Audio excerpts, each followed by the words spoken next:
One conversation. That's all it took. A studio janitor had one conversation with Jack Nicholson and solved a problem 3 professional screenwriters couldn't fix. As good as it gets. Jack's comeback role. The script had a problem. The final scene. Melvin and Carol. The romantic resolution. The line in the script was, "I love you." But it wasn't working. Felt false, too easy, completely wrong for these characters. 3 writers tried to fix it, all failed. Jack was sitting alone on the soundstage, 3 a.m., staring at the script, frustrated. A janitor was cleaning. Elderly man, maybe 65. Been working at Sony Studios for decades. Saw Jack's frustration. "Mr. Nicholson, I don't mean to intrude, but I've been reading that script while I clean."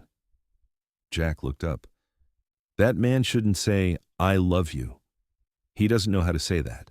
He should say something messier, something more him. The janitor gave Jack the emotional truth he'd been searching for. Not the exact words, but the essence, the key that unlocked everything. Jack understood immediately. That's it.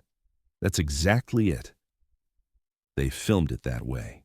The movie earned 7 Oscar nominations and won 2. Jack got his 3rd Oscar for Best Actor, all because of one conversation with a janitor. Summer 1997. Jack Nicholson was 60 years old and hadn't had a major hit in years. The Crossing Guard, Blood and Wine, The Evening Star. Critical respect, but box office indifference. People were starting to whisper. Maybe Jack's time had passed. Maybe he was too old, too strange, too much himself. Then James L. Brooks sent him a script. As Good as It Gets. The story of Melvin Udall, an obsessive-compulsive romance novelist who insults everyone he meets. A man incapable of normal human connection who falls for Carol, a waitress dealing with her own struggles. It was risky, a romantic comedy built around a protagonist who was deeply unlikable.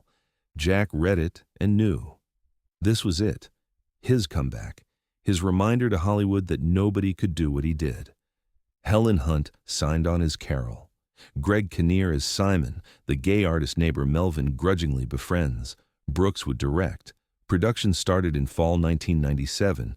Everything worked. Jack's performance was electric, funny, mean, vulnerable, real.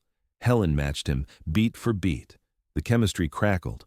Brooks knew they had something special, except for one scene. The final scene. After everything, after Melvin's growth, after the road trip, after he'd learned to be slightly less terrible, he and Carol stand outside her apartment. The moment of truth. Does he understand what love means? Can he say it? In the script, Melvin said, "I love you, Carol." Simple, clear. What romantic comedies required. But every time they rehearsed it, something felt wrong.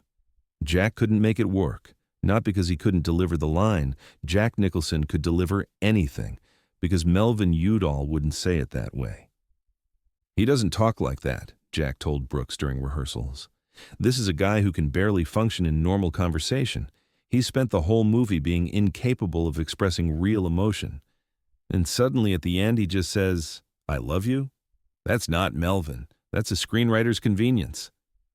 Brooks knew Jack was right, but they needed something. Some resolution, some acknowledgement. They brought in Mark Andrus, one of the original writers. He tried different approaches. "I need you." Too simple. "Don't leave." Too desperate. "You're everything to me." Too poetic for Melvin. Second writer, Larry McMurtry.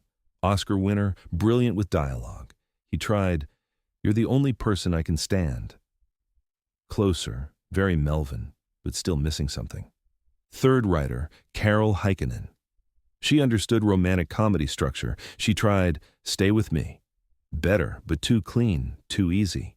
3 professional screenwriters, weeks of work, and the ending still felt wrong. Late October 1997, Sony Studios, Stage 15.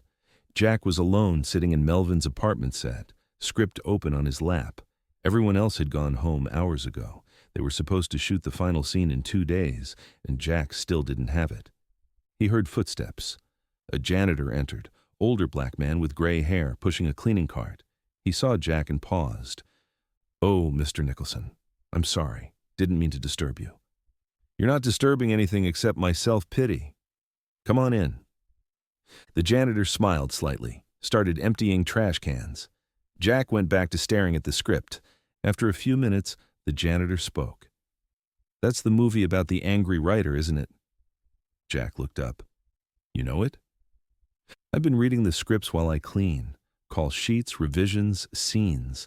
I know I shouldn't, but I love stories. Been reading them my whole life." "What did you think?" "I think it's wonderful. Funny and sad. Real."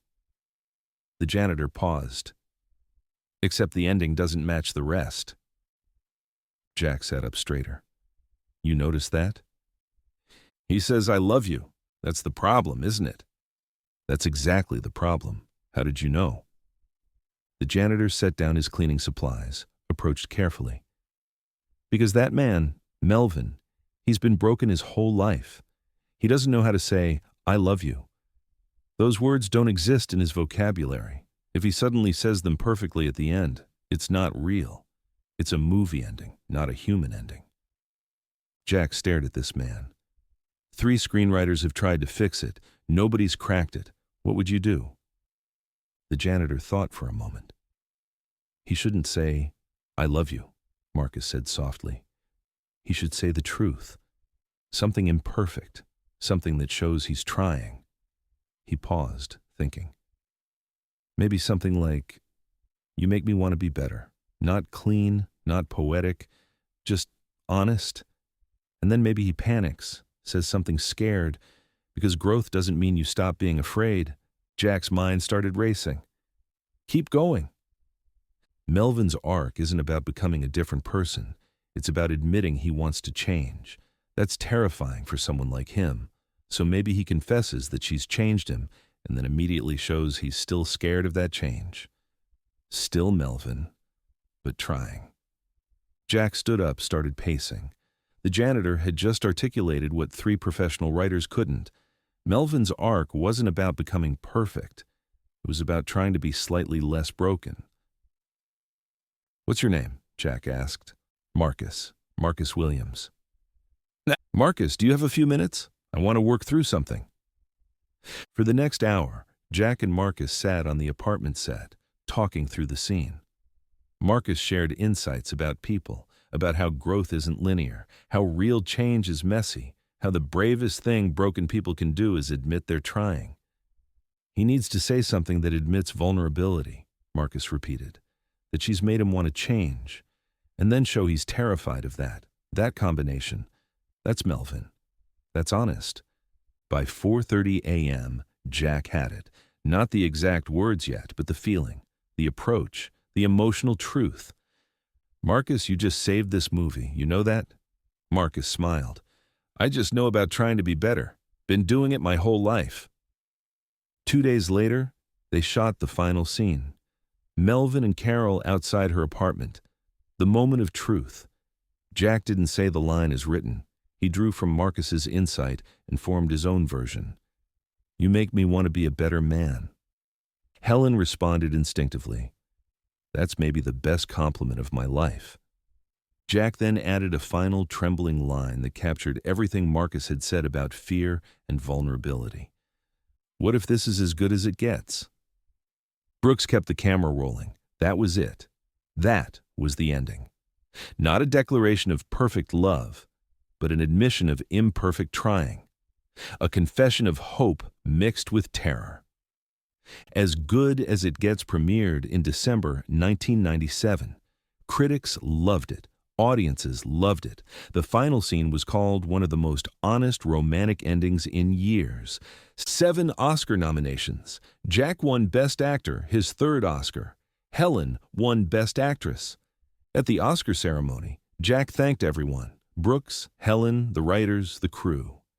He didn't mention Marcus, not because he didn't want to, but because he didn't know Marcus's last name, didn't have his contact information, had no way to find him in the moment.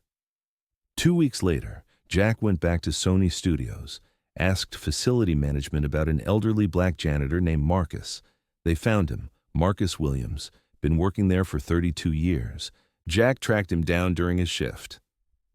"Marcus, I won an Oscar, and a big part of that was you."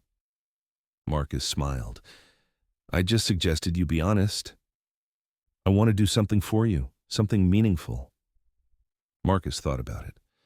"I've got a granddaughter, smart girl, wants to study film, but we can't afford it." Jack set up a full scholarship, made sure Marcus's granddaughter went to USC Film School, made sure she knew it was because her grandfather understood stories better than most professionals. The James L. Brooks Writers Fellowship at USC, funded by Jack, named in honor of his director, but quietly supporting students like Marcus's granddaughter, still exists today. Every recipient gets told the story about the janitor who saved as good as it gets, who understood that growth isn't about becoming perfect, it's about admitting you're trying. Marcus Williams worked at Sony until he retired in 2003. He passed away in 2011. Jack spoke at his funeral, told the story, made sure everyone knew that some of the best insights in Hollywood history came from a man who cleaned sound stages, but understood human nature better than most writers.